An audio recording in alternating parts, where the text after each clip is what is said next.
Good evening, my friends. Welcome to Mysteries in the Shadows tonight.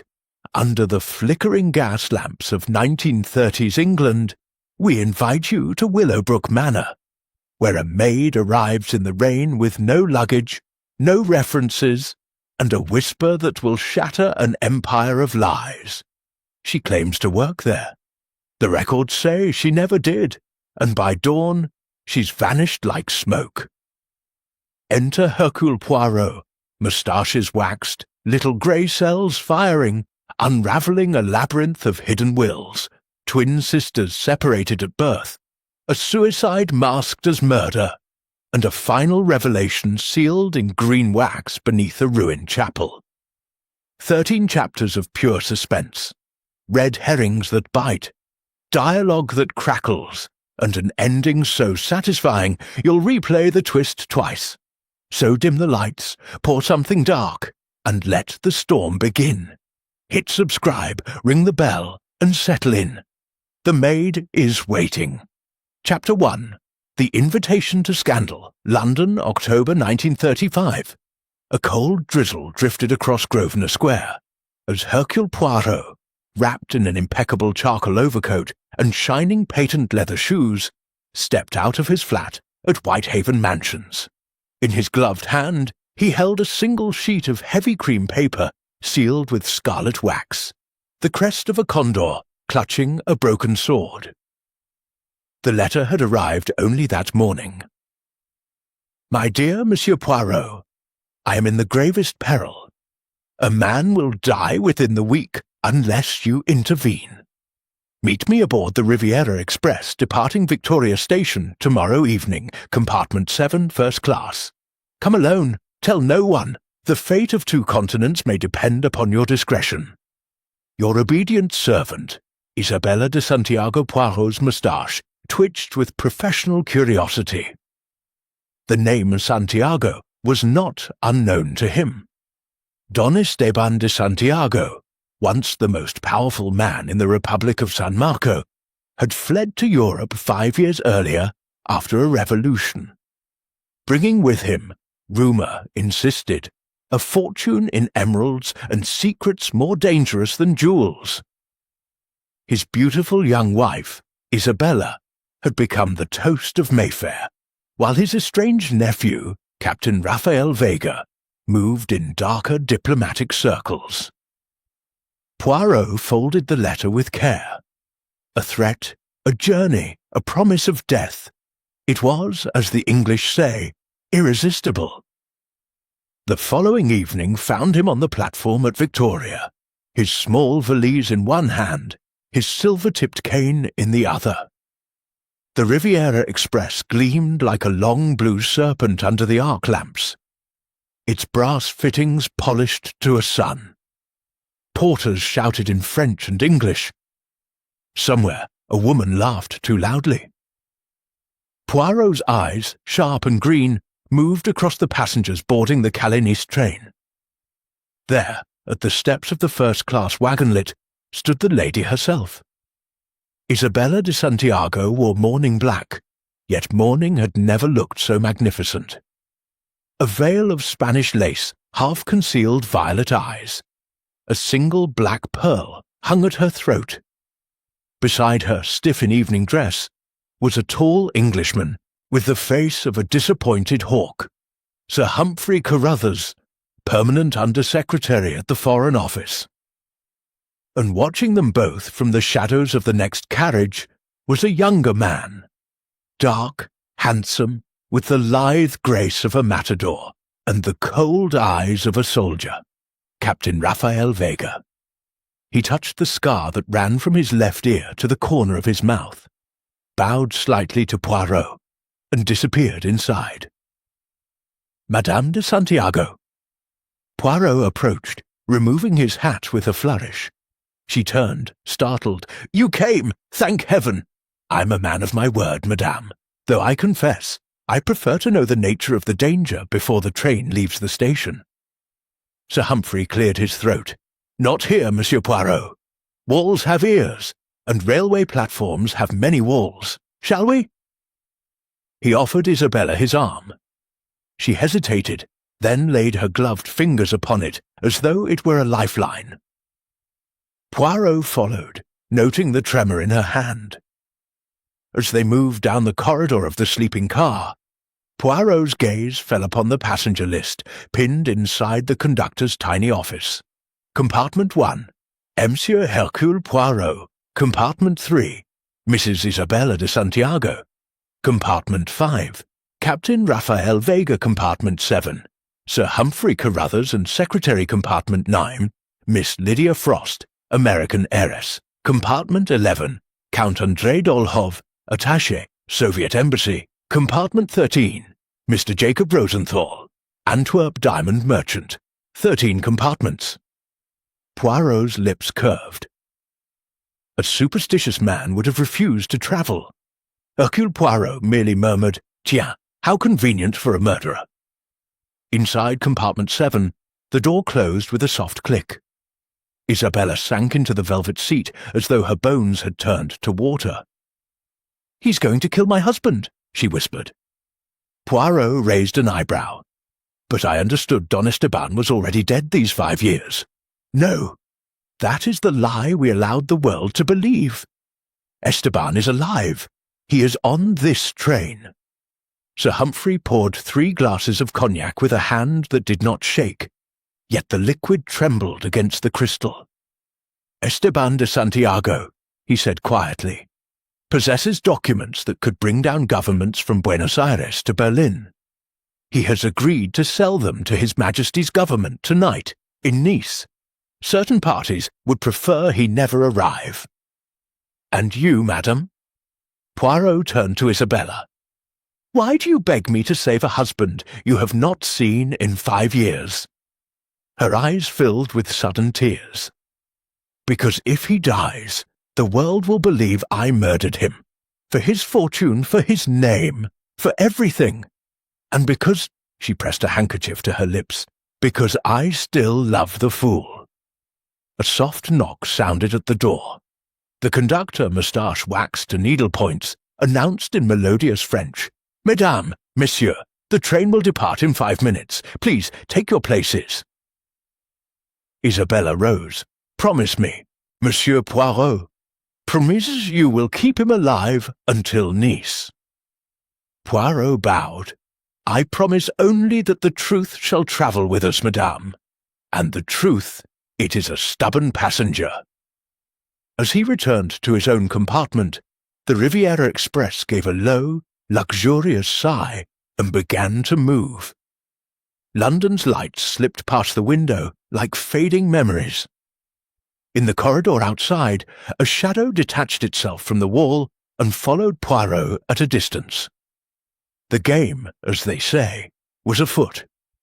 And somewhere in the darkness ahead, a man who was supposed to be 5 years dead drew a last cigarette and waited for the sound of footsteps that would decide whether he lived to see another dawn. Chapter 2. Boarding the Riviera Express.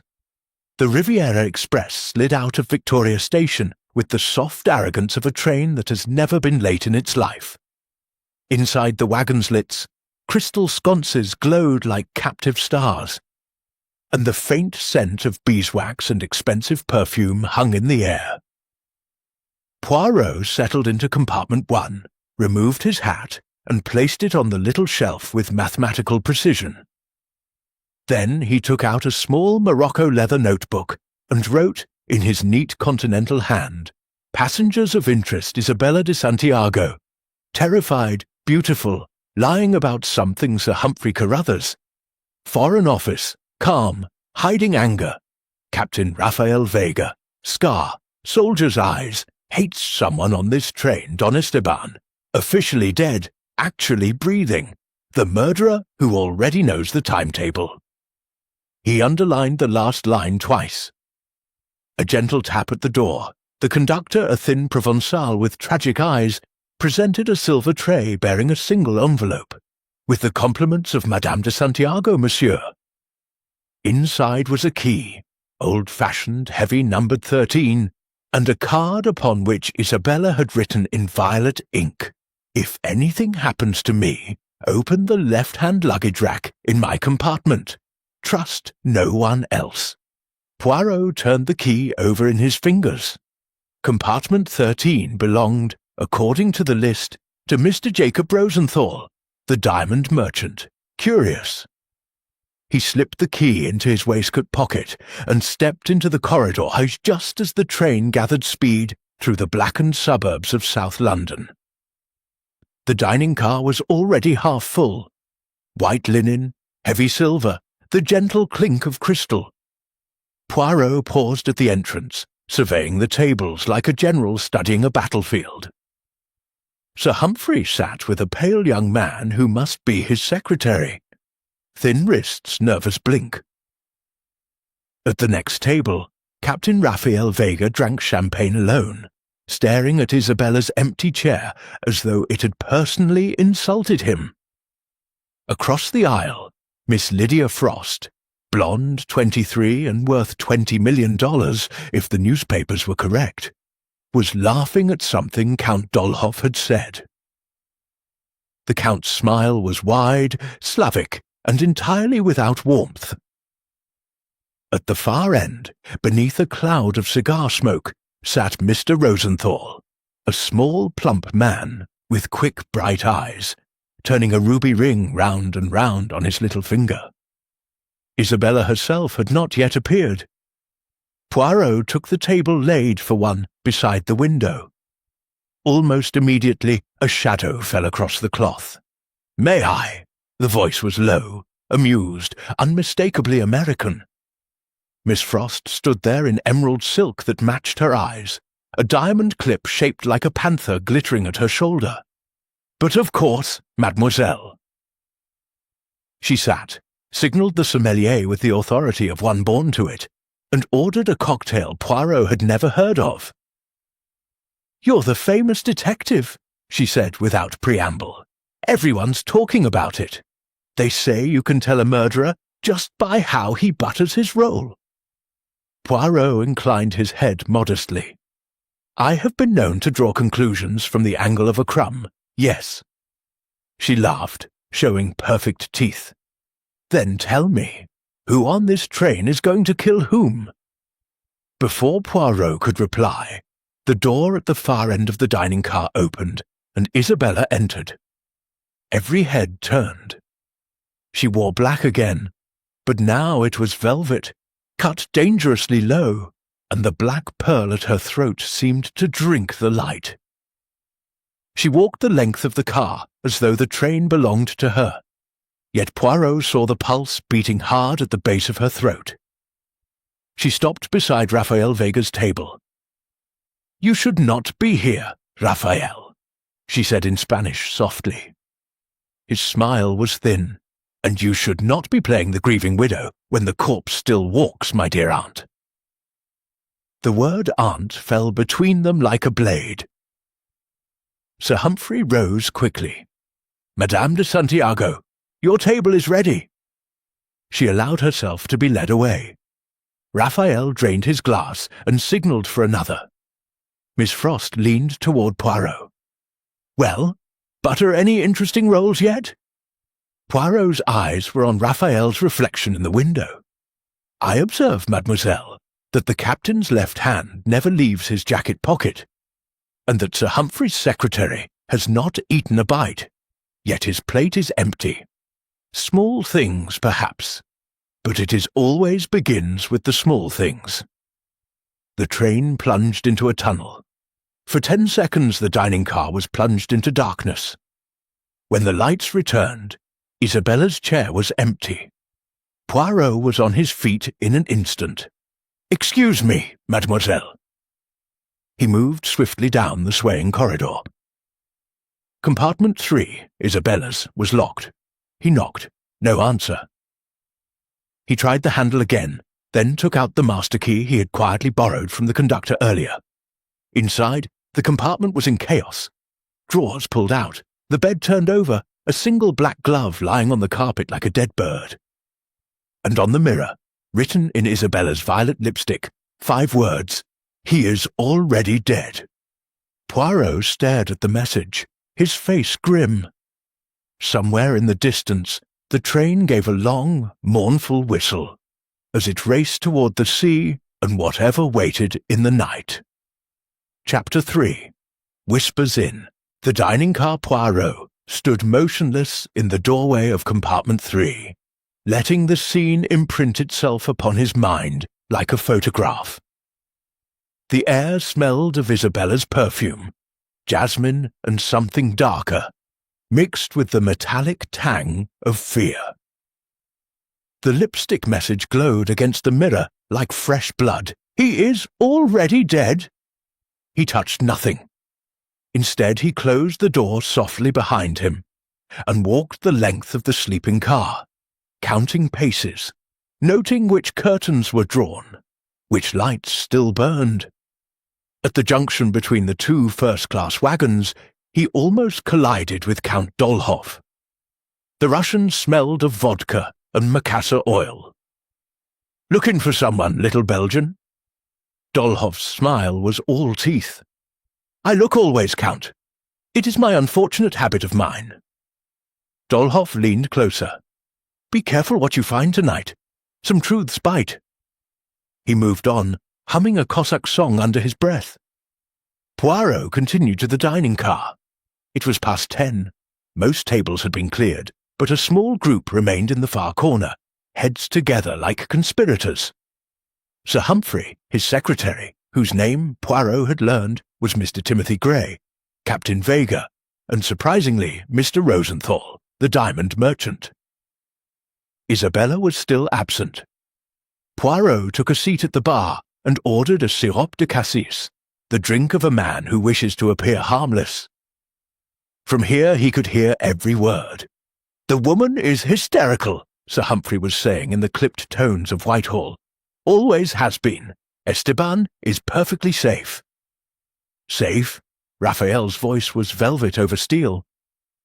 "Then why does his wife run to a temperature every time my name is mentioned?" Rosenthal gave a soft chuckle. Gentlemen, dead men do not need bodyguards, and live ones do not hide in luggage vans. Let us speak plainly. The emeralds are on this train. So are the documents, and so, I think, is Don Esteban himself." Timothy Gray's teacup rattled in its saucer. Sir Humphrey shot the young man a look that would have frozen gin. "That is speculation, Rosenthal. Dangerous speculation." "Is it?"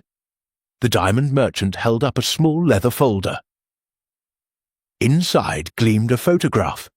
A man in a hooded cloak boarding the train at Victoria, face invisible. "I buy and sell information the way others buy diamonds, Sir Humphrey. This picture cost me £500. Imagine what the documents themselves are worth." Raphael leaned forward. "If my uncle is alive, I want to see him tonight." "You will do nothing of the sort," Sir Humphrey snapped. "You are here as, how did you phrase it, an observer for the San Marco government in exile. Observe, do not interfere." Rosenthal closed the folder. "The night is young, my friends, and trains are remarkably private places." He rose and bowed to the table, then paused beside Poirot on his way out. "Your cassis grows warm, monsieur. A pity. Sweet things turn bitter when neglected." Poirot watched him go, then turned his attention back to the conspirators. Timothy Gray was whispering urgently. "Sir, the left luggage receipt was in her compartment. If she's told anyone—" "Silence," Sir Humphrey hissed. "We proceed as planned. Midnight, the luggage van. Esteban will hand over the packet we pay him, and by dawn he disappears again, this time for good." Raphael stood so suddenly his chair toppled. "You will not buy my uncle like a prize bull. If he lives, he returns to San Marco with me." He strode out, brushing past Poirot without seeing him. Sir Humphrey rubbed his temples. "That young man will get us all killed." Timothy Gray attempted a smile. Perhaps Madame de Santiago has simply gone to the powder room." "Find her," the Undersecretary ordered, "and pray she has not done anything foolish." The young secretary hurried away. Poirot finished his drink, left a coin on the bar, and returned to the sleeping cars. The train was rocking gently now, rushing through the wet Kent countryside toward the Channel. At compartment 3, he paused again, still no light under the door. He moved on to compartment 13, Mr. Rosenthal's. A faint line of light showed. He knocked twice. The door opened 6 inches. Rosenthal's plump face appeared. "Ah, the detective. You wish to buy diamonds at midnight. Very romantic. I wish to know why Madame de Santiago gave me the key to your compartment." Rosenthal's eyes flickered. For a moment the mask slipped and Poirot saw raw fear. "She gave you?" He recovered quickly. "A flirtation, nothing more. Women like to feel dangerous." "Women who write, 'He is already dead in lipstick,' are past flirtation, monsieur." Rosenthal glanced up and down the corridor. "Come inside, quickly." Poirot stepped in. The compartment was ordinary enough. Suitcases, a half-empty bottle of Slivovitz, but the left-hand luggage rack had been forced open. Inside lay a small steel box with a combination lock. Rosenthal locked the door behind them. "Esteban is not in the luggage van," he said quietly. "He's in the compartment next to his wife's, number 4. He has been there since Paris last week, waiting for tonight. Isabella discovered it this evening. She came to me in panic. She thought I was part of the British arrangement." "And are you?" Rosenthal gave a sad smile. "I am part of whichever arrangement pays best, but someone else has bid higher. Someone who prefers Esteban remains already dead." He touched the steel box. "This contains the only proof that he still breathes, a signed affidavit, photographs, the famous emerald parrot brooch he wore the night he supposedly died. If that box leaves this train, half the chancelleries in Europe will burn." Poirot's eyes gleamed. "And Madame de Santiago?"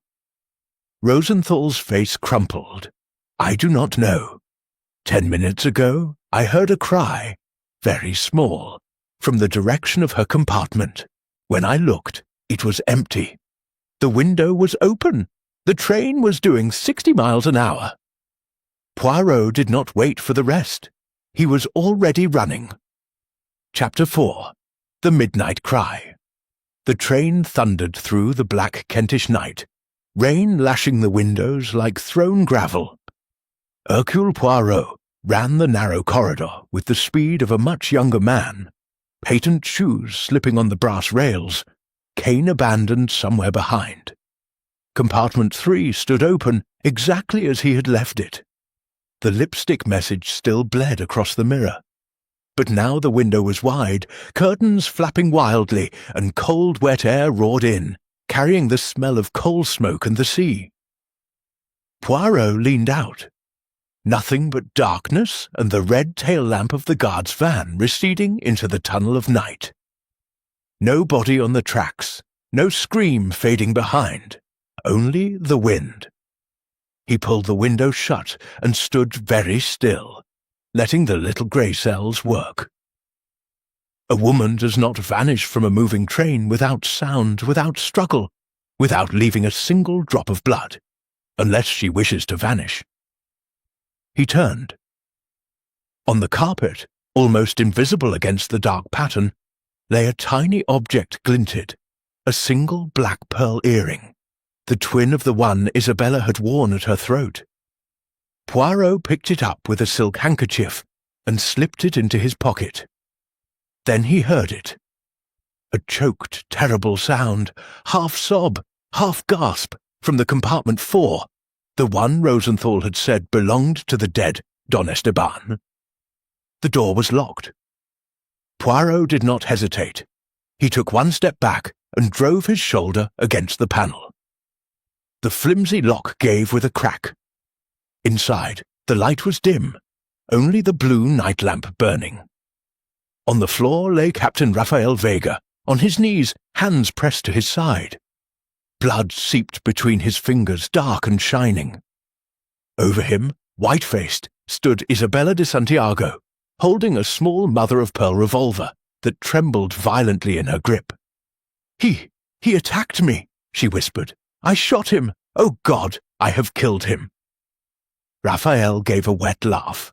"Not quite, querida, but you came very close." Poirot knelt swiftly, pressing his handkerchief against the wound. The bullet had entered below the ribs.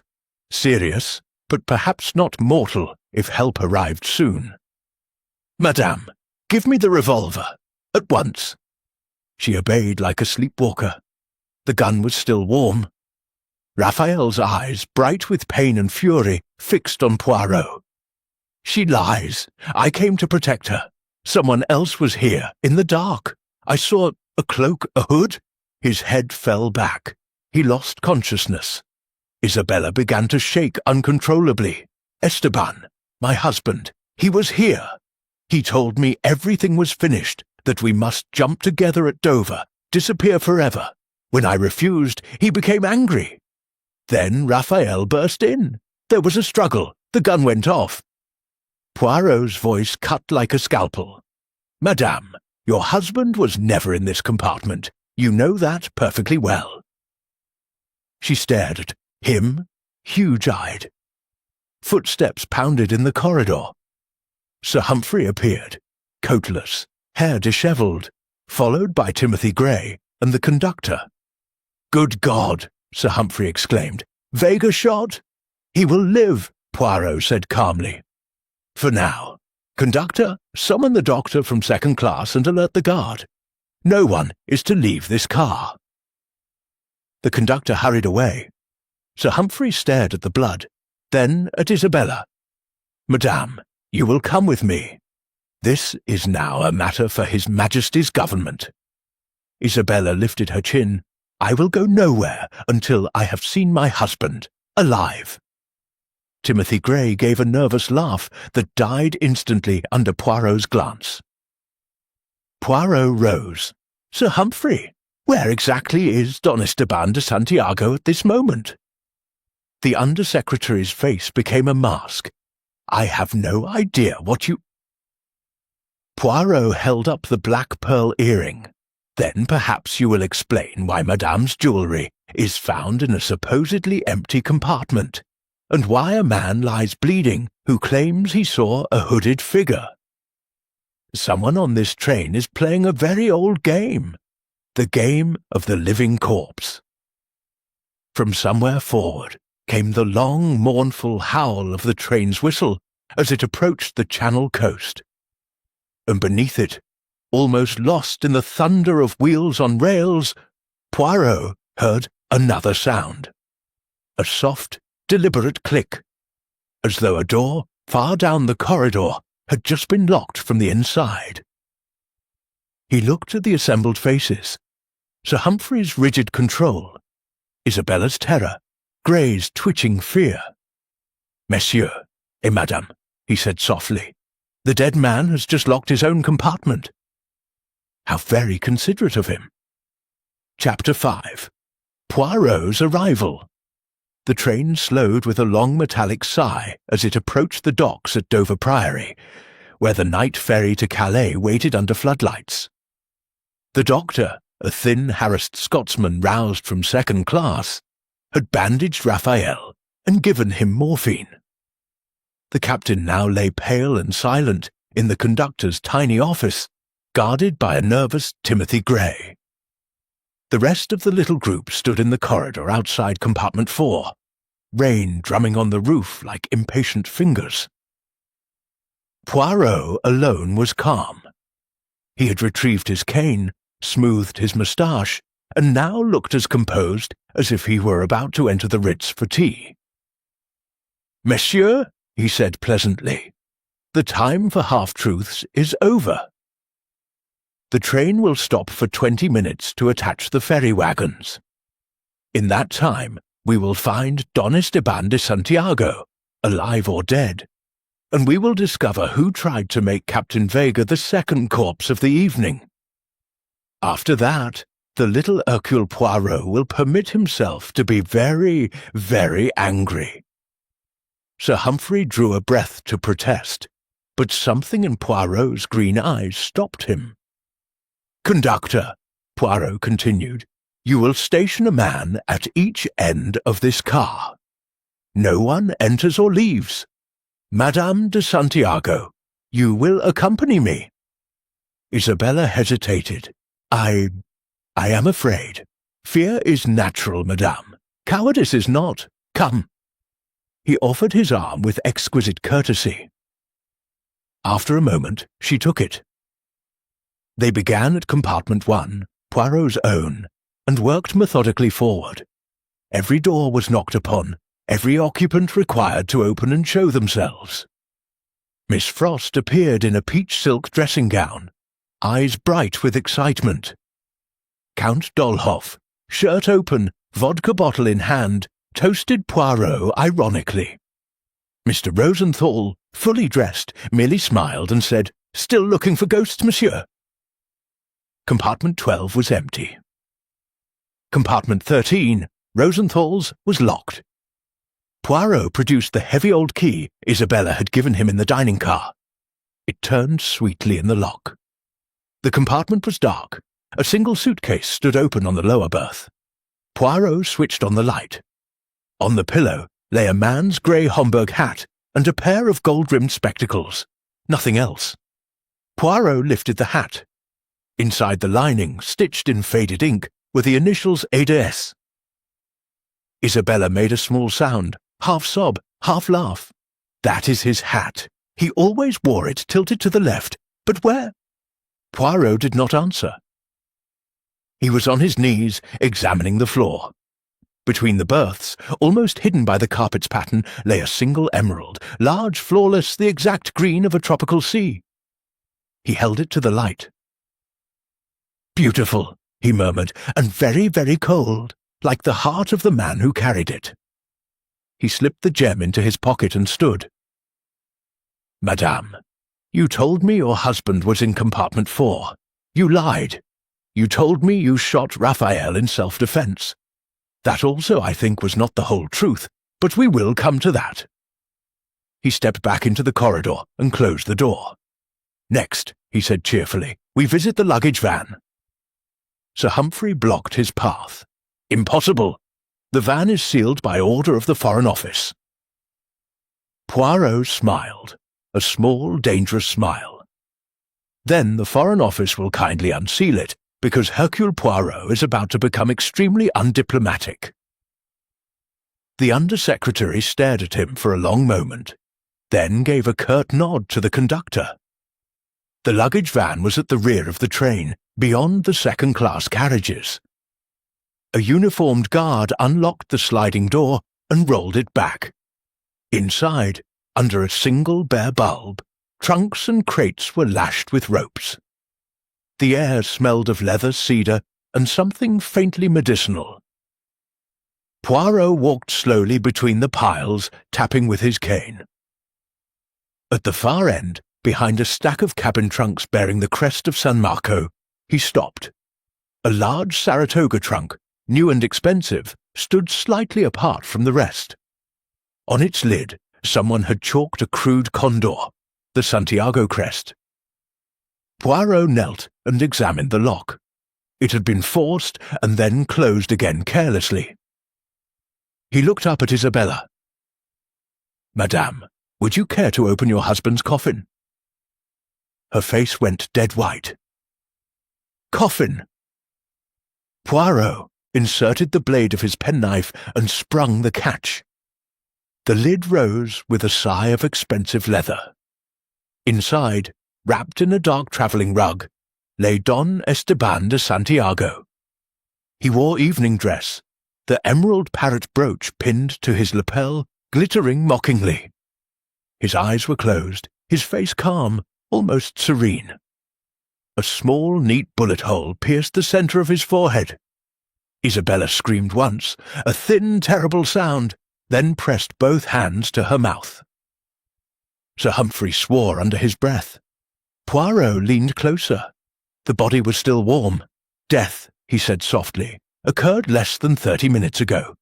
While we were all stood arguing in the corridor, someone came here, opened this trunk and shot a dead man for the second time. He straightened and looked at each face in turn. The Santiago scandal, mes amis, has only just begun. Chapter 6. Interrogating the suspects. The luggage van became, for the next hour, a makeshift courtroom.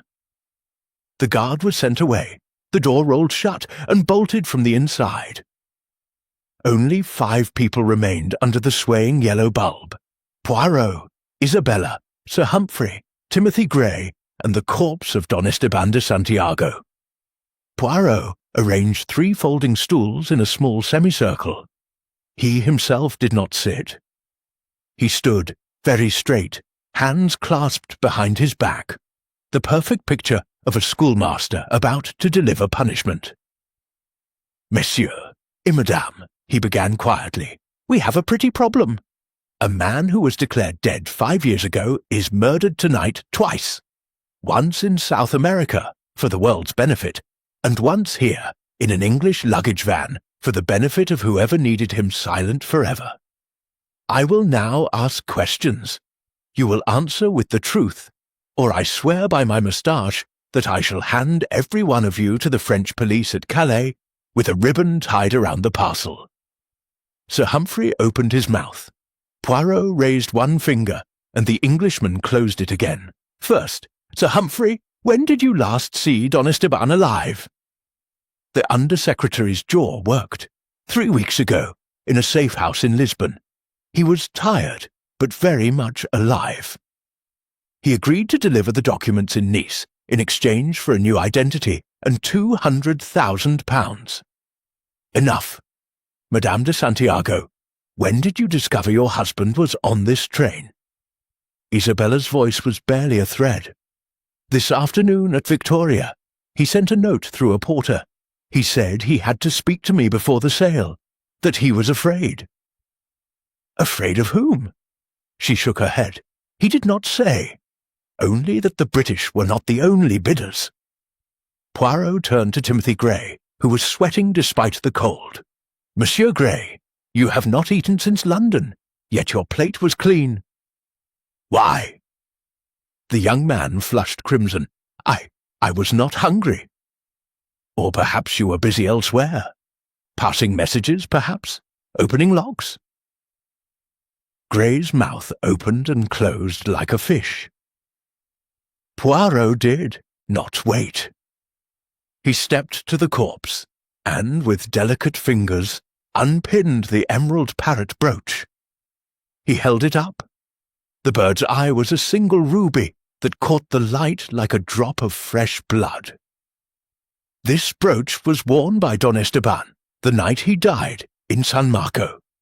It was widely photographed, yet tonight it adorns a corpse that was supposed to remain hidden. Someone wished us to recognize him instantly. Someone, therefore, who wanted the murder discovered. He laid the brooch on the lid of a trunk. Now we come to the fascinating matter of the 2 bullets. He produced a small handkerchief and unfolded it. Inside lay 2 misshapen lumps of lead. One I removed myself from the wound in Captain Vega's side. The second was taken by the doctor from the forehead of Don Esteban. Observe, he held them side by side. Different calibers. The captain was shot with a .32, a lady's weapon, perhaps the pretty mother-of-pearl revolver Madame was holding. But Don Esteban was killed with a 9mm parabellum, an officer's gun, a soldier's gun. He looked directly at Sir Humphrey. "Tell me, Sir Humphrey, does the Foreign Office still issue Webley automatics to its younger attachés?" The silence was absolute, except for the distant hooting of the ferry in the harbour. Timothy Gray made a small, broken sound. Poirot's voice softened, almost kind. "You are very young, monsieur, and very frightened. Speak now, and perhaps you will sleep outside a prison tonight." Gray's shoulders sagged. Words tumbled out. "It wasn't meant to be murder." only to frighten him into handing over the documents early. Sir Humphrey said if Esteban felt threatened, he would run straight to us. I took the service pistol from the embassy safe. When I opened the trunk, he woke up. He grabbed my wrist. The gun went off. I swear it was an accident." Sir Humphrey's face had gone grey. "Timothy, be quiet." But the boy was past stopping. Then Captain Vega burst in. He saw the body, thought I'd killed his uncle deliberately. We struggled. The gun went off again. I ran. I thought Vega was dead. I swear I didn't know about the second shooting." Poirot turned to Isabella. "And you, madame? You entered compartment 4 after Mr. Gray fled. You found Raphael bleeding. You picked up the revolver he had wrested from the boy. Why?" Tears streamed down her face. "I wanted to protect Timothy. He is my husband's natural son. Esteban never acknowledged him, but I knew. I thought if I said I shot Raphael in self-defense, the British would hush everything up to save embarrassment." Poirot exhaled, a long, almost sorrowful sound. "So, Don Esteban dead by accident, Captain Vega wounded by the same way, and the great Santiago scandal threatens to end not with a bang, but with a bureaucratic whimper." He looked almost disappointed. Then he smiled, a small cat-like smile.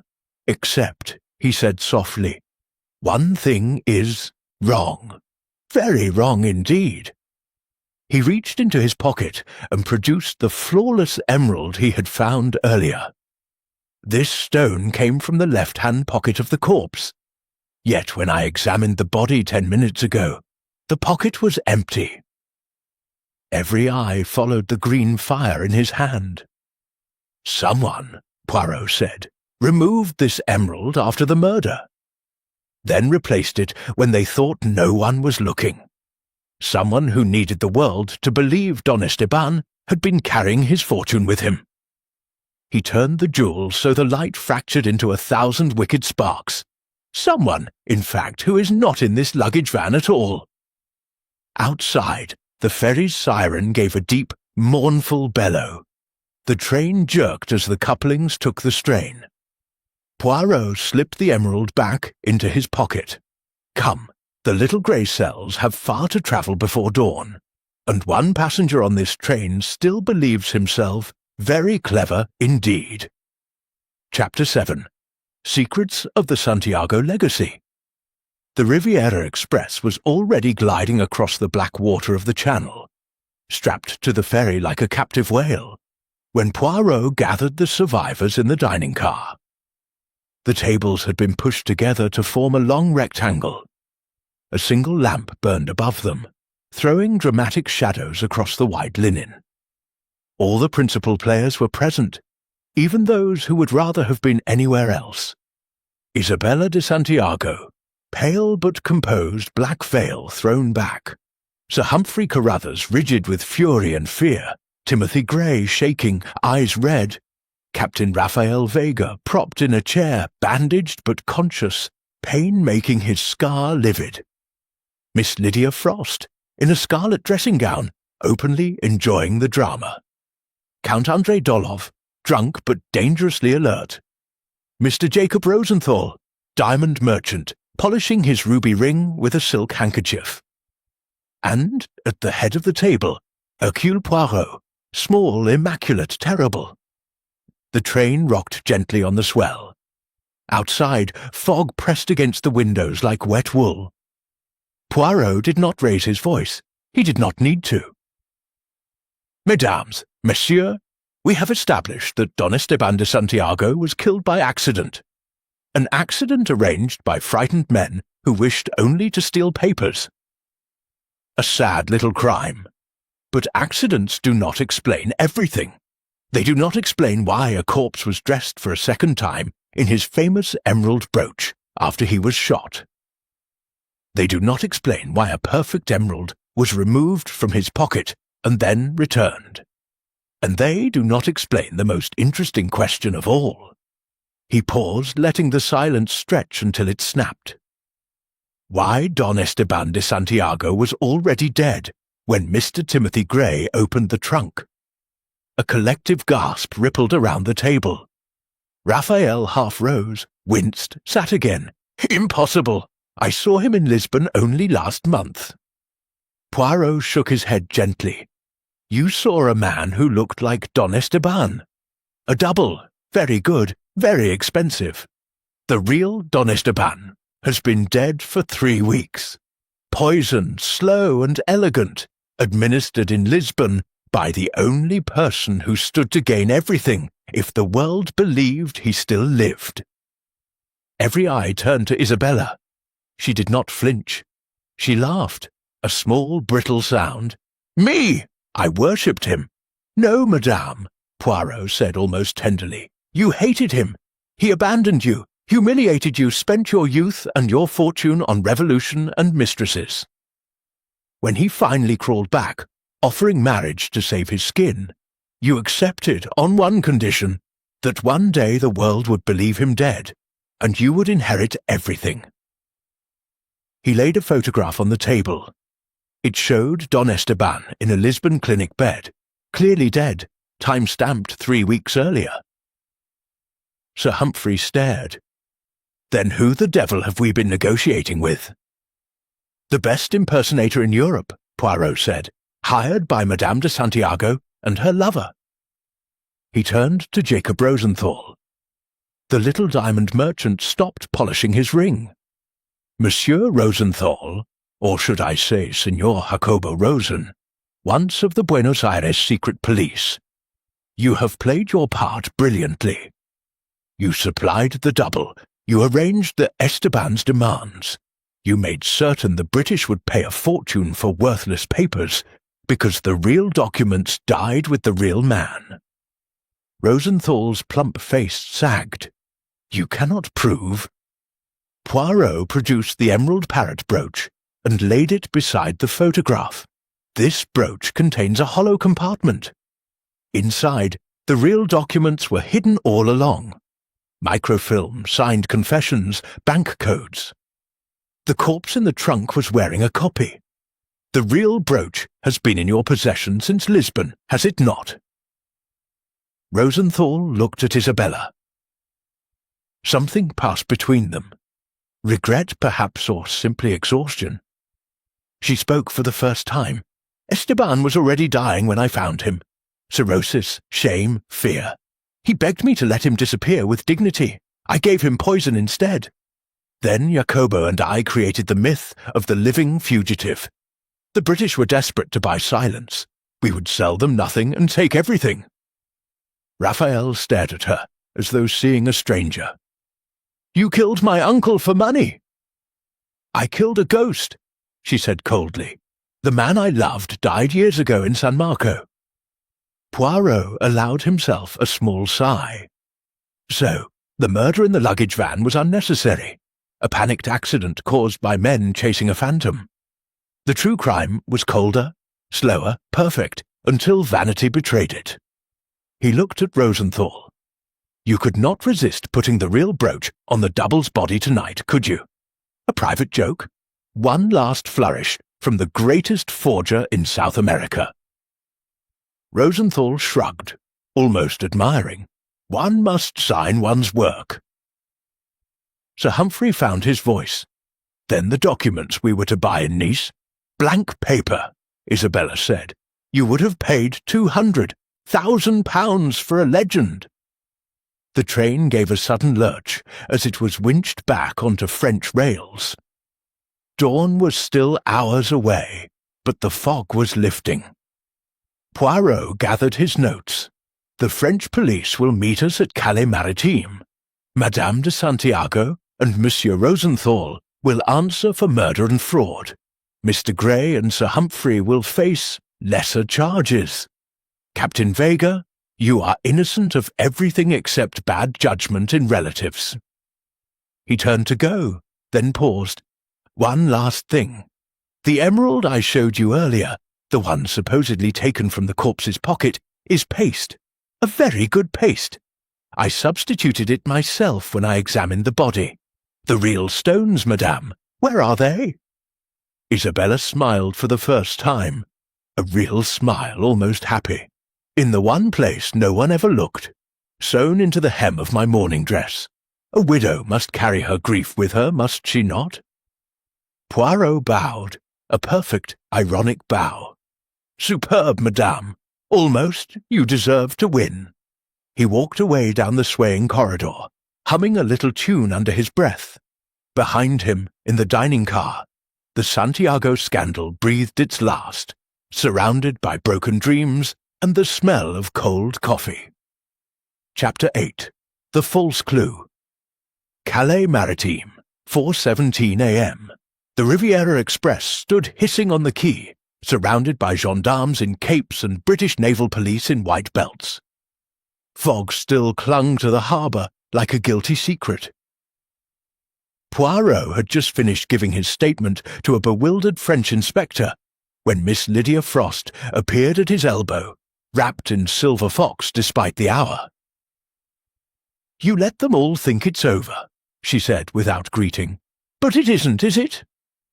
Poirot regarded the American heiress with renewed interest. Up close, her green eyes were sharper than her diamonds. "You are observant, mademoiselle. That is dangerous on this train." She smiled, showing the dimple that had broken half the hearts of Long Island. "Then let's be dangerous together. Walk with me." They moved down the platform, past the sleeping carriages now being searched, compartment by compartment. Lydia spoke softly. "I bought something yesterday in Bond Street, a little insurance policy." She opened her vanity case. Inside, wrapped in cotton wool, lay a single microfilm canister. Poirot's eyebrows rose a fraction. "The famous documents. The real ones," she said. "Esteban gave them to me in Lisbon for safekeeping. He didn't trust Isabella, didn't trust the British, certainly didn't trust Rosenthal. He trusted an empty-headed American debutante, because no one ever suspects empty heads." Poirot almost chuckled. "And the corpse in the luggage van? A very brave Portuguese actor named Manuel Costa, dying of tuberculosis. Esteban paid him to play the final scene, to be found murdered so the world would stop hunting the real fugitive. Only someone shot poor Manuel for real. That was never part of the script." Poirot stopped walking. "Then Don Esteban is still alive?" Lydia's smile faded. "He was, until an hour ago." She led Poirot to the last wagonlet, now empty and dark. Compartment 7, Sir Humphrey's, was sealed with police tape. She produced a key. Inside, the blinds were drawn. On the lower berth lay a man in a dressing gown, eyes closed, a half-empty glass of whisky beside him. His face was Don Esteban's, older, thinner, unmistakably real. A faint smell of bitter almonds rose from the glass. "Cyanide," Lydia said quietly. "He took it when he heard the police sirens. Left this for you." She handed Poirot a single sheet of heavy cream paper, the same as the original invitation. "My dear Monsieur Poirot, by the time you read this, I will be beyond the reach of revolutions, wives, and governments. The documents Miss Frost carries are genuine.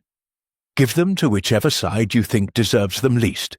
That is always the safest course. I die tired, but I die free. Thank you for playing the game so well." Esteban de Santiago Poirot folded the letter with care. So the entire scandal, the double, the murder, the emeralds, the forged brooch, was a vast smokescreen so that one exhausted man could choose his own exit. Lydia nodded. "He said a legend should end with a bang, not a whimper. I think he got his bang." From the corridor came the sound of approaching boots. The French inspector again, looking harassed. "Monsieur Poirot, we cannot find the emerald parrot brooch anywhere. Madame de Santiago swears it was on the body." Poirot and Lydia exchanged a glance. "Tell him," Poirot said gently, "that the parrot has flown."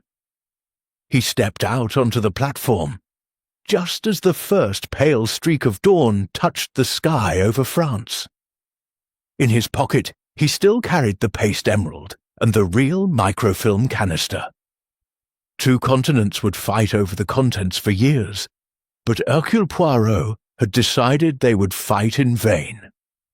He dropped both items, paste and film, into the deep water between the train and the quay, where they vanished without a sound. Some secrets, he reflected, are best left to the fish, but even as the fish were not destined to keep them. Chapter 9. Alliances and Betrayals. The Riviera Express left Calais just after sunrise, now under French guard, yet strangely quiet, as though the train itself were mourning the man who had never truly been aboard. Poirot did not return to his compartment. Instead, he walked the entire length of the train, from the locomotive to the guard's van, greeting every porter, every steward, every sleepy passenger who opened a door. He was looking for something no one else thought to look for, the moment when the mask finally slipped. At 7:42 a.m., near Amiens, he found it. Count André Doloff was in the second-class smoking room, alone, burning papers in a metal ashtray. The smell of scorched celluloid filled the air. Poirot entered without knocking. "Good morning, Count. Or should I say Colonel Dolhov of the NKVD?" The Russian did not startle. He merely lifted the last strip of microfilm to the flame and watched it curl. "Little Belgian," he said pleasantly, "you are always too late and too early at the same time. A tragic flaw." Poirot sat opposite him. "You have been busy. First you bought Rosenthal's loyalty, then you frightened Isabella, then you persuaded poor Manuel Costa to play the corpse, all so that the real Esteban would feel safe enough to surface." Dolhoff shrugged. "A simple plan. The British pay, the widow inherits, the Americans gloat, and Moscow receives the only copy that matters. I almost succeeded." "Almost," Poirot agreed. "Except you made one mistake. You trusted Lydia Frost." The Count's pale eyes narrowed. "The heiress? She's a child playing with fire." "She is the fire," Poirot corrected, "and she just burned you." He placed on the table the microfilm canister Lydia had given him an hour earlier, the one he had pretended to drop into the harbour. Dolhov stared at it, then at Poirot, then began to laugh. Low, genuine, almost admiring. "So the little American fooled us both. Bravo!" "Not quite both," Poirot said. He unscrewed the canister. Inside was not film, but a tightly rolled piece of onion skin paper covered in neat handwriting. Dolhov leaned forward. It was a letter in English, to whichever intelligence service finds this first. The real documents are already in Washington. The ones you have been chasing are forgeries I prepared in 1930 to trap Bolsheviks. Congratulations, you have wasted 5 years and several lives on fairy tales. Yours in amusement, Esteban de Santiago P.S. Tell Monsieur Poirot the coffee on this train is still terrible. Dolhoff's laughter died. Poirot allowed himself a small smile. Don Esteban played the long game, Count. He sold the same forged documents to every embassy in Europe, collected retainers from all sides, and vanished with the real fortune years ago. The only thing he left behind was a joke so elaborate that even I nearly believed it. He stood. You, Madame de Santiago, Rosenthal, Sir Humphrey, Miss Frost, all of you were puppets dancing while a dead man pulled the strings from his grave. Dolhov crushed the empty canister in his fist. And the emeralds? Real, Poirot said. Hidden in the one place no revolutionary or spy ever thinks to look. A Swiss orphanage for the children of executed anarchists. Esteban's last laugh. He died penniless and happy in Lisbon, knowing the money would never buy bread instead of bullets. The Count stared out at the French countryside sliding past. Then everyone lost. No, Poirot said softly, The children won." He turned to leave. Dollhoff's voice stopped him at the door. "Tell me one thing, Poirot. When did you know it was all theatre?" Poirot considered. "The moment I saw the corpse smiling," he said. "Dead men, Count, very rarely smile, especially when they have arranged their own death 5 years in advance." He stepped into the corridor and closed the door on the Russian's silence.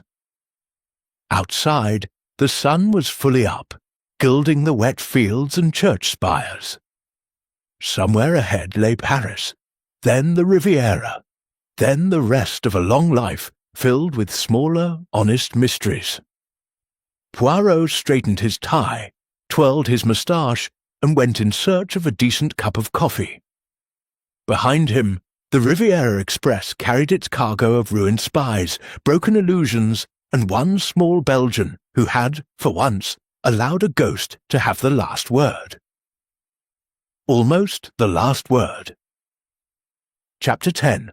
The locked compartment riddle Paris. Gare de Lyon, noon. The Riviera Express had been shunted onto a quiet siding while the French police finished their formalities. Most passengers had been allowed to disembark. Only a handful remained under guard. And Poirot himself, who had quietly refused to leave the train. He stood alone in the corridor outside compartment 1, his own, staring at the door as though it had insulted him. The door was locked. From the inside. The conductor swore he had seen no one enter. The steward swore he had served Poirot's morning chocolate at 8:15, and the compartment had been empty then. The French inspector had already broken the seals on every other door on the train. Yet compartment 1, the one Poirot had occupied since Victoria, was locked, bolted, and most disturbing of all, the little brass indicator above the handle showed "Occupé" in red letters. Poirot tried his own key. It turned, but the bolt held firm. He knocked politely. No answer. He knocked less politely. Still nothing. Then he did something very uncharacteristic. He put his mouth to the keyhole and spoke in a low, amused voice. "Monsieur, you have had your fun. It is time to come out. The little grey cells are impatient." For a long moment, silence. Then the bolt slid back with a soft click. The door opened 6 inches. A gloved hand appeared, holding a familiar silver-tipped cane. Poirot's own cane. "Entrez, cher maître," said a voice exactly like Poirot's, only younger, lighter, mocking. "We have been waiting." Poirot stepped inside. The compartment looked precisely as he had left it. Valise on the rack, hat on hook, travelling rug neatly folded. Except that a man sat on the lower berth. He was small, impeccably dressed, moustache waxed to mirror perfection. He looked in every detail like Hercule Poirot. The double raised the cane in salute. "Allow me to present myself. Achilles Poirot at your service, your cousin 3 times removed, the black sheep of the family, one might say." Poirot, the real Poirot, did not blink. "You are remarkably well informed." "I have had 5 years to study you," the double replied, "ever since Don Esteban hired me in Brussels to become you." He rose, and the resemblance was uncanny enough to make the skin crawl. Esteban needed the perfect disappearing act. A man who could be in 2 places at once. A legend to distract the hunters while he slipped away forever. Who better than the most famous detective in Europe? I learned your walk, your voice, your little vanities. He touched his moustache lovingly. I even learned to despise the English coffee. Poirot's eyes narrowed. You were on the train from the beginning. Compartment 1 was always mine. You, mon cousin, travelled in compartment 2 under the name M. Parrot. A small joke of Esteban's. I simply waited until you left your door unlocked, which you did with beautiful predictability at 8:12 this morning, slipped in and locked it behind me. The rest was theatre. And the documents the entire world has been chasing." Achilles smiled exactly the way Poirot smiled when he was about to deliver the coup de grâce. Never existed. Esteban burned them in 1930 when he realized no government could be trusted. The forgeries were to keep his enemies busy. The emeralds were to keep his friends loyal. The corpse, the shootings, the midnight confessions, all my improvisations to keep you gloriously occupied while the train carried Esteban's real legacy south. He reached under the seat and drew out a small child's school satchel, battered and cheap. Inside are 23 handwritten notebooks. Esteban's true memoirs. Names, dates, bribes, betrayals. Enough to topple 3 dictators and 4 democracies. He entrusted them to the one person no one would ever suspect.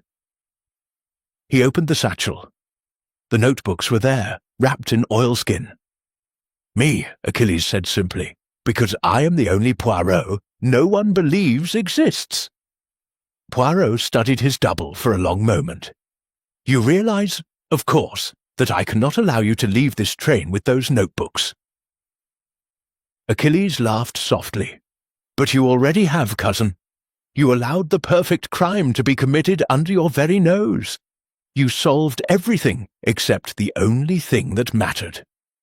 He stepped back, and for the first time Poirot saw the small round hole burned in the carpet beneath the window, and the thin wire running from it to the corridor outside. "Thermit cord," Achilles explained. 10 seconds after I leave, this compartment and the notebooks will become a very small bonfire. You may try to stop me, but the French police outside are under orders to arrest anyone attempting to leave with stolen property. They will detain the great Hercule Poirot for hours. Long enough." He bowed. "Exquisite, cruel. Adieu, maître. You taught me everything I know, but not everything you know." He slipped past Poirot into the corridor. Poirot did not move. Instead, he reached into his pocket, took out a box of matches, and struck one. Achilles froze. Poirot dropped the burning match onto the thermit cord. It flared with a fierce white hiss. Achilles lunged, but Poirot was faster. He caught his cousin's wrist in a grip of surprising strength. "Mon pauvre," Poirot murmured. "You learned my manner, but you never learned my methods. A Poirot does not permit a crime to succeed simply because it is elegant." The thermit burned harmlessly into the metal floor plate. Poirot had quietly cut the cord an hour earlier, when he first noticed the smell of chemicals. Achilles stared, for the first time uncertain. Poirot relieved him of the satchel. "The notebooks will go to the orphanage in Zurich, as Esteban truly wished. You, I think, will spend many years explaining to various intelligence services why you impersonated Hercule Poirot, a most uncomfortable experience." He opened the door. 2 large gendarmes were waiting. Achilles Poirot was led away without a word, head high, still smiling the smile Poirot knew so well, because it was his own. Poirot watched him go, then looked down at the satchel in his hands. He opened it again. The notebooks were gone.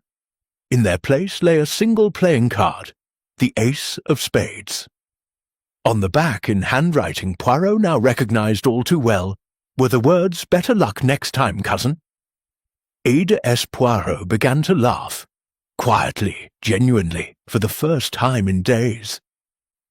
Somewhere down the platform, a small man in a grey Homburg hat and gold-rimmed spectacles tipped his hat to the detective and disappeared into the Parisian crowd.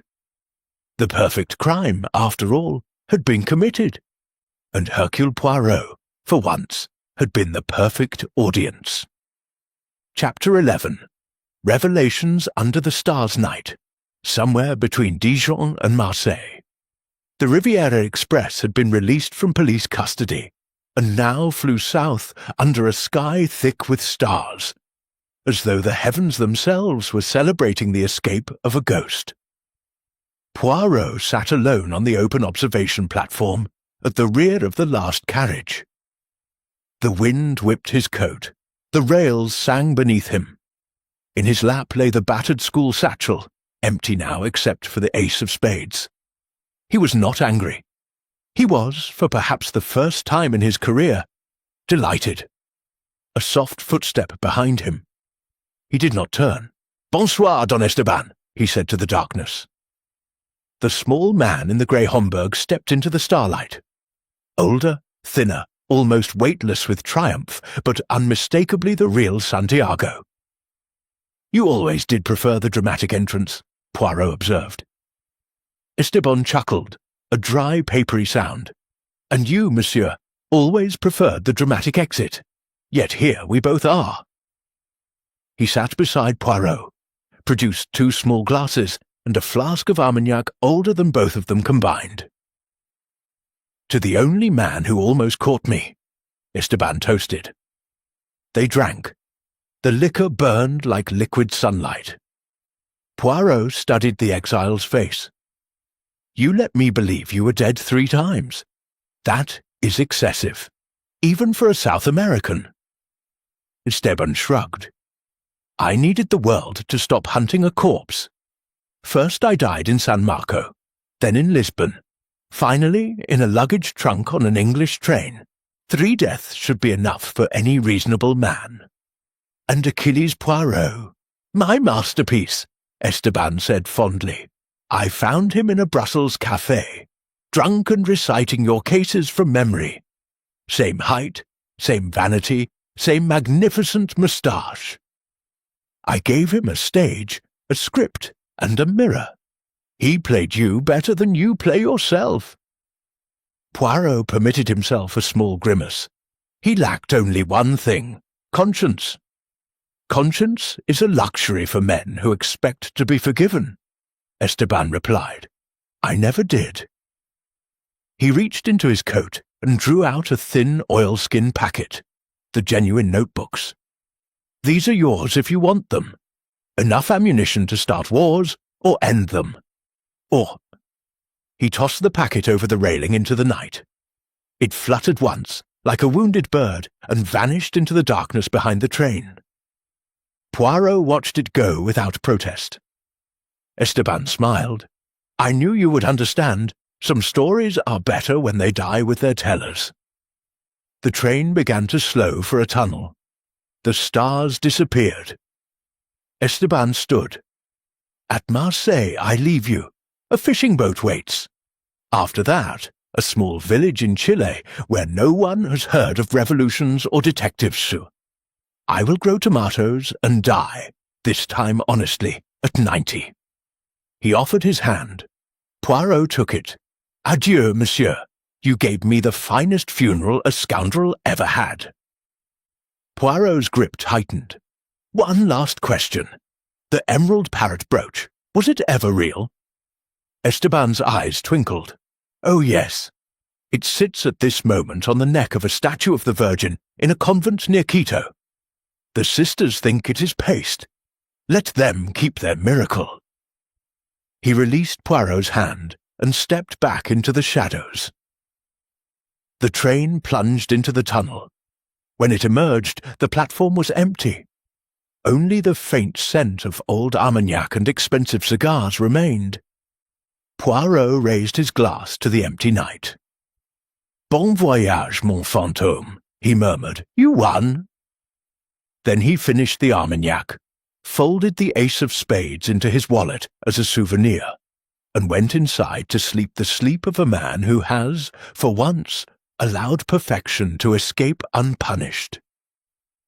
Behind him, the Riviera Express rushed on toward the dawn, carrying no corpses, no documents, no emeralds, only one small Belgian detective, smiling in his dreams at the memory of the one criminal who had beaten him and who had earned the victory. Chapter 12. The Final Confrontation. Nice, Côte d'Azur, the following evening. The Riviera Express drew into the Gare de Nice at sunset, brakes sighing like a satisfied lover. Palms rattled in the warm wind. The air smelled of salt, jasmine, and very expensive perfume. On the platform, beneath the fluttering tricolour, waited the last act. Poirot had sent telegrams from Marseille. They were short, courteous, and absolutely lethal. Now every surviving player stood in a half-circle beneath the station clock, exactly as he had requested. Isabella de Santiago, Indechem travelling grey, wrists already in discreet handcuffs, face unreadable. Jacob Rosenthal, no longer plump with confidence, ruby ring confiscated. Sir Humphrey Carruthers, stiff with diplomatic outrage, flanked by 2 silent men from the British Embassy. Count Dolhoff, unshaven, eyes red, a Soviet diplomatic passport suddenly worthless. Captain Raphael Vega, arm in a sling, scar white against sunburn, staring at Isabella as though she were a stranger. Miss Lydia Frost, in white linen and dark glasses, looking like a film star who had wandered onto the wrong set. Timothy Gray, pale and trembling, clutching a letter of resignation he would never need to deliver. And arriving last, Achilles Poirot, escorted by 2 gendarmes, moustache still perfect, smiling the smile of a man who knows the curtain is about to fall. Poirot stood on the bottom step of the wagon-lit, hat in hand, the picture of modesty. "Mesdames, messieurs," he began, voice carrying easily over the cries of porters and the hiss of steam, "you have all asked me, in your different ways, who won the Santiago scandal. Tonight, I give you the answer." He let the silence stretch, savouring it. None of you won. Not the widow who poisoned her legend, not the spy who forged a fortune in secrets, not the diplomat who paid for silence with gold, not even the heiress who thought innocence was a weapon. He turned to Achilles, least of all you, mon cousin, who believed a perfect performance could steal a perfect crime. Achilles inclined his head, gracious in defeat. Poirot raised one finger. But someone did win. Someone who never appeared on any passenger list, who never spoke a line, who arranged every death, every betrayal, every false clue with the patience of a spider. He reached into his valise and drew out a small child's school exercise book. Cheap blue cover, the kind sold for a few centimes in any village shop. On the cover, in careful schoolboy script, was written, "Property of Maria Teresa de Santiago, Guy Poirot. Age 9, Santiago Orphanage, Canton de Valais, Switzerland." Poirot opened it. Inside were 23 pages of drawings, stick figures in uniforms burning palaces, a man with an enormous moustache chasing a man with a condor on his hat. And between every page, pressed flat as autumn leaves, perfect emeralds the size of thumbnails. Gasps rippled through the little crowd. Poirot's voice was almost tender. Esteban's daughter, his only child, born in secret to a Belgian nursemaid in 1926. He never acknowledged her publicly, but he left her everything. The real stones, the real notebooks, and the real last laugh. Every adult on this train was busy stealing from a ghost. The child simply waited. He closed the book gently. 3 months ago, Esteban sent the girl a train ticket and a single instruction. Board at Paris with your school satchel. Sit quietly. When the famous detective finds the treasure, give it to him with my love. She obeyed. She has been travelling in 3rd class since Dover. Unnoticed, unremarkable, invisible. He gestured toward the far end of the platform. A small girl in a navy coat and beret stepped forward, clutching an identical satchel. She could not have been more than 9. Solemn, dark-eyed, the living image of her father in miniature. She walked straight to Poirot and held up the satchel without a word. Poirot knelt, something he almost never did, and accepted it. Inside, the genuine notebooks, the genuine microfilm, and a final letter addressed to him in Esteban's spidery hand. He did not open it. He simply tucked it into his breast pocket over his heart. Then he looked at the assembled conspirators, spies, lovers, diplomats, forgers, and spoke with quiet finality. The Santiago fortune belongs to Maria Teresa de Santiago. The Santiago secrets will be burned tonight in the orphanage stove. And the Santiago scandal ends, not with handcuffs or headlines, but with a little girl going home to a life her father bought with 20 years of magnificent lies. He offered the child his arm. She took it gravely. Together they walked down the platform toward the waiting orphanage car, two small figures against the Mediterranean sunset. Behind them, the adults stood frozen, suddenly insignificant. Only Achilles Poirot found his voice. He called after them in perfect French. "Tell me, cousin, did you know from the beginning?" Poirot paused, looked back, and for the first time in the entire journey he smiled. Hercule Poirot laughed out loud. "My dear Achilles," he said, "I have been working for the child since Victoria Station. Who do you think suggested to Esteban that the only man he could trust was me?" Then he and Maria Teresa disappeared into the warm Provençal evening, leaving the Riviera Express, the spies, the emeralds, and the entire scandal behind them forever. Chapter 13. Twist of Justice. 10 years later, Convent of Notre-Dame des Anges, above the Lake of Geneva.